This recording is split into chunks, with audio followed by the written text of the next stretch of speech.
should look like. And if I could ask Governor Pawlenty, I had a question here. When a data breach occurs, how should we allocate financial responsibility for that breach?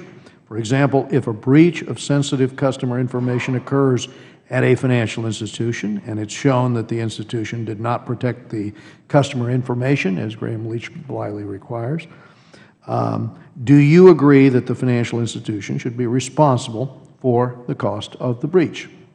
Congressman Royce, yes. We believe that the entity that was negligent, or entities plural, should be responsible for their negligence. Okay, then, Governor, should the same be true of the merchant? If there's a breach with a high likelihood of harm being done to the consumer, should the merchant be responsible for the costs associated with that breach to the extent that the entity has not met minimum security requirements? Congressman Royce, absolutely. And Mr. Dodge, I would ask if you agree on that point. I would tell you that we do agree, because that is what happens today. Today, merchants are obligated, if they have a breach, by contracts signed with the card networks, to reimburse the banks for the fees associated with the cost, in addition to the fees that they pay every day, every time a transaction, which is obligated to prepayment of fraud, if it happens or even if it doesn't happen. So those fees are being paid constantly. So the next question I was going to ask Governor Pawlenty is, it's been proposed by some that consumers should receive notification of a data breach directly from the company that was breached, even if they have no relationship with that company.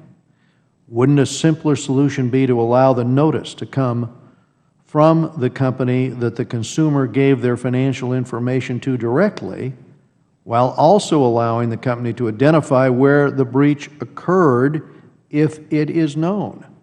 It's my understanding that there is currently no law, no contractual obligation that would preclude a financial institution from identifying the institution where a data breach occurred when sending out a notification to their customer. Is that your understanding as well?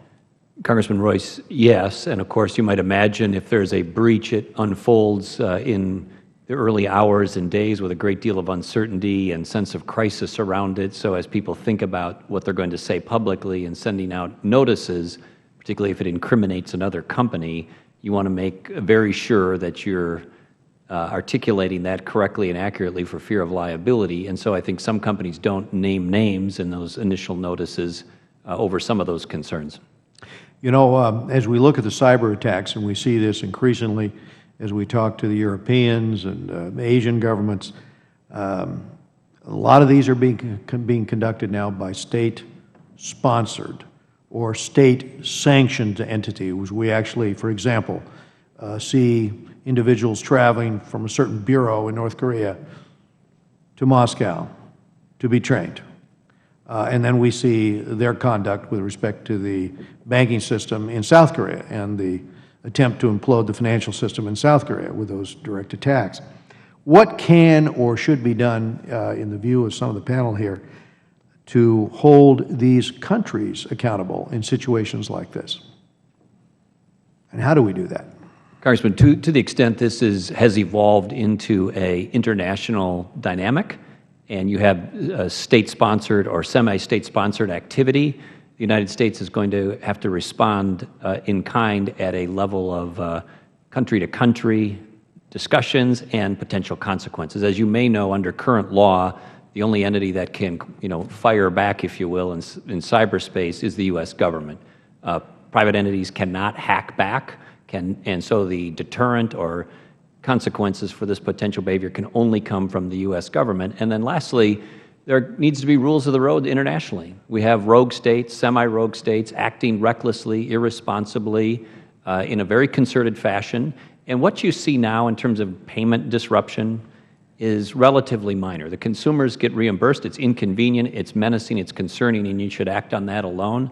But compared to some not too fanciful scenarios where the entire payment system is disrupted or another piece of critical infrastructure is disrupted, that's something you need to be thinking about. We've seen the Iranian attempts here, and have you seen that in your industry? We're cautioned not to attribute other than what's been reported publicly, but it has been reported publicly.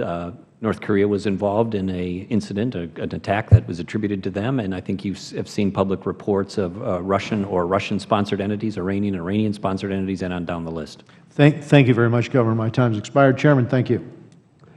Time of the gentleman has expired. The chair now recognizes the gentleman from New York, Mr. Meeks. Thank you, Mr. Chairman.